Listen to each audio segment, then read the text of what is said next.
بسم اللہ الرحمن الرحیم۔ کلاس نہم پری نائنتھ اور کلاس نہم جو سینئر ہے، ان دونوں کلاسز کے لیے مطالعہ پاکستان باب نمبر 4 اسٹوڈنٹس، آج ہمارا سیکنڈ لیکچر ہے اور تاریخ ہے 29 جولائی 2020۔ جو ٹاپک ہم آج ڈسکس کریں گے، ٹاپک کا عنوان ہے تحریک پاکستان میں خواتین کا کردار، women's role in Pakistan movement.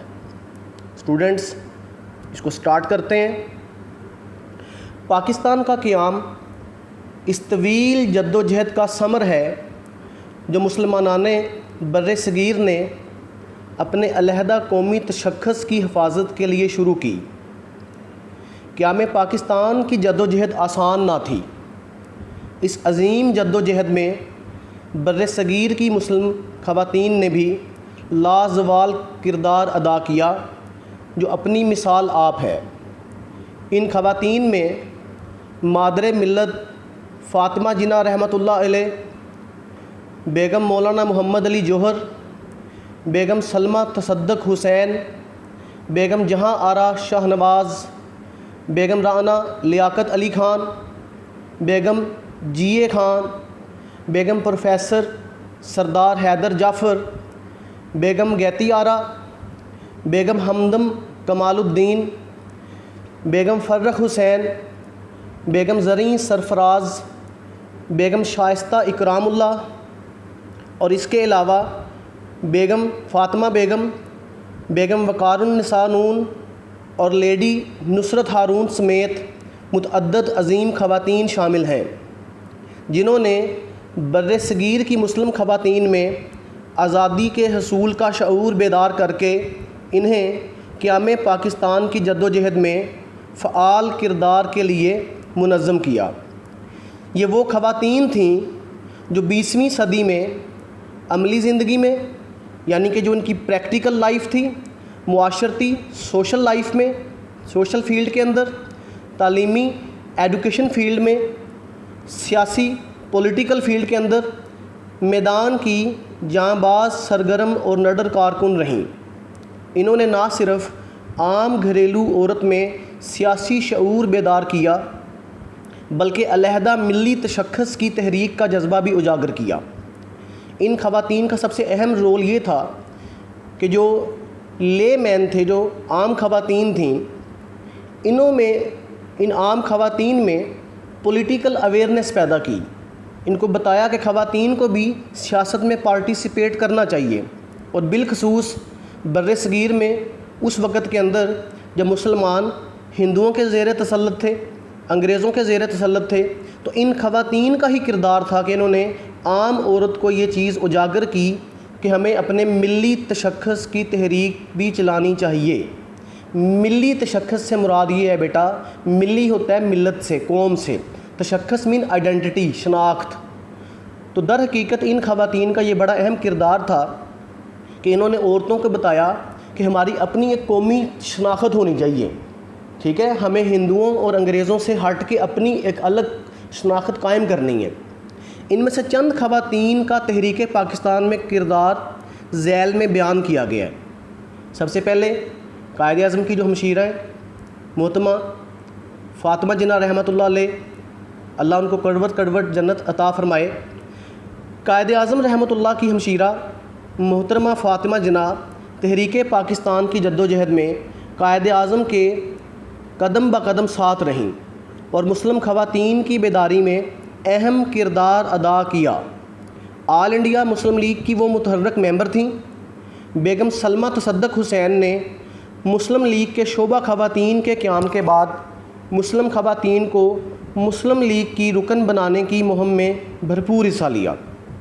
March 1940 میں لاہور میں منعقدہ مسلم لیگ کے سالانہ اجلاس میں شرکت کے لیے آنے والی سیاسی رہنماؤں کی بیگمات اور خواتین وفود کی میزبانی کا فریضہ سر انجام دیا اور پنجاب خواتین مسلم لیگ کی جوائنٹ سیکرٹری منتخب ہوئیں۔ سول سیکریٹریٹ پر مسلم لیگ کا جھنڈا لہرانے والی فاطمہ سغرا تحریک پاکستان کی فعال رکن تھیں۔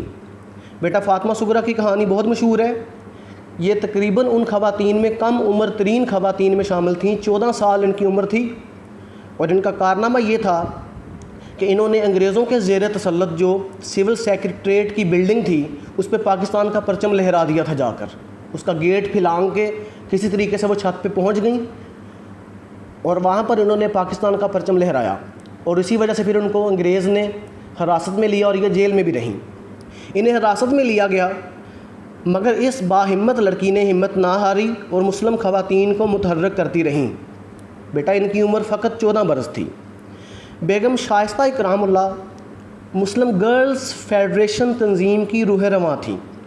انہوں نے وہ تنظیم شروع کی، مسلم گرلز فیڈریشن، کہ مسلمان خواتین کی ایک فیڈریشن بنائی۔ اس زمانے میں نوجوان لڑکیوں کو منظم کرنا کوئی آسان کام نہیں تھا، مگر اس دشوار مرحلے پر آپ نے ہمت نہ ہاری اور ہندوستان بھر کی طالبات کو منظم کرنے میں اپنا کردار ادا کیا۔ بیگم رانا لیاقت علی، جو لیاقت علی رحمۃ اللہ علیہ کی بیگم تھیں، پاکستان کی پہلی خاتون اول، پاکستان کے پہلے وزیر اعظم لیاقت علی خان کی بیگم تھیں۔ انہوں نے قیام پاکستان کے بعد مہاجرین کی بحالی کے لیے خدمات انجام دیں۔ وہ سندھ کی پہلی خاتون گورنر بھی تھیں۔ پاکستان بننے سے قبل آپ نے عورتوں کی ایک تنظیم آل پاکستان ویمنز ایسوسی ایشن ایپوا قائم کی۔ وہ ہالینڈ اور اٹلی میں پاکستان کی سفیر بھی رہیں۔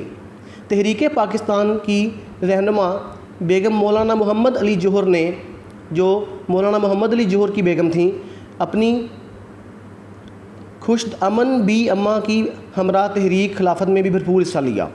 انہوں نے نہ صرف خواتین بلکہ مردوں میں بھی سیاسی شعور بیدار کیا۔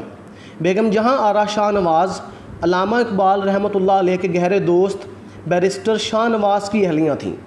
1930 میں گول میز کانفرنس میں شرکت کے لیے لندن گئیں، پھر دوسری اور تیسری گول میز کانفرنسوں میں بھی خواتین کی نمائندگی کی۔ وہ مسلم خواتین میں سیاسی بیداری پیدا کرنے کے لیے All India Muslim League women committee کی رکن بنی۔ 1940 میں لاہور میں مسلم لیگ کے تاریخی اجلاس میں شریک ہوئیں۔ لیڈی نصرت ہارون نے بھی تحریک خلافت میں بھرپور حصہ لیا۔ 1925 میں انہوں نے کراچی میں اصلاح الخواتین کے نام سے ایک انجمن قائم کی، جسے کراچی میں مسلمان خواتین کی پہلی انجمن ہونے کا اعزاز حاصل ہے۔ مختصراً تحریک پاکستان میں خواتین نے کئی رکاوٹوں کے باوجود اہم کردار نبھائے۔ اسٹوڈنٹس، سمپلی ہم نے اس کو ریڈ آؤٹ کیا ہے۔ یہ پورا ٹاپک آپ کا لانگ کویسچن ہے، آپ اس کو ایز اٹ از یاد کریں گے، اور اس کے ساتھ ساتھ جن خواتین کا یہاں پر ذکر کیا جا رہا ہے، جن کے اندر بیگم شائستہ اکرام اللہ شارٹ کویسچن بن سکتا ہے، فاطمہ جناح کے متعلق شارٹ کویسچن بن سکتا ہے، بیگم رانا لیاقت علی کے متعلق شارٹ کویسچن بن سکتا ہے، بیگم جہاں آرا شاہ نواز کے متعلق شارٹ کویسچن بن سکتا ہے، لیڈی نصرت ہارون کے متعلق شارٹ کویسچن بن سکتا ہے۔ جب آپ یہ پورا ٹاپک لانگ کویسچن میں یاد کریں گے تو آٹومیٹیکلی آپ کے 4 سے 5 شارٹ کویسچنز بھی اس میں کور ہو جائیں گے۔ اسٹوڈنٹس، اجازت چاہتا ہوں۔ اللہ ہم سب کا حامی و ناصر ہو۔ اللہ حافظ۔